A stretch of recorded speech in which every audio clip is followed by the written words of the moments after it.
В этом видео мы посмотрим, как управлять своими воспитателями. Заходим в систему, используя ваш номер и пароль, который вы получили через СМС. Заходим во вкладку «Учителя». Здесь вы увидите список всех ваших воспитателей. Если у вас пока никого нету, нажимаем кнопку «Добавить». Пишем ИИН воспитателя, фамилию воспитателя, имя воспитателя, отчество и номер телефона.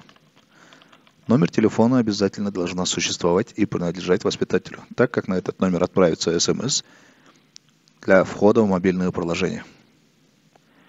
Здесь выбираем группу, за которую отвечает ваш воспитатель. Вы можете выбрать одну группу, либо же несколько групп, с которыми работает ваш воспитатель. Нажимаете кнопку «Сохранить», так как у меня все воспитатели уже созданы, я нажимаю «Отменить». Здесь вы видите всех ваших воспитателей. Если какой-то воспитатель уволился или перевелся в другую организацию, вы нажимаете кнопку «Деактивировать».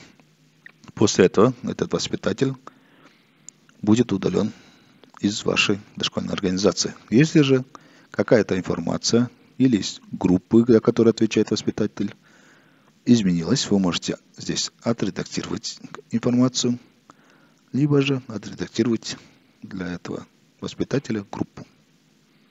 Нажимаете «Сохранить», и вся информация обновится.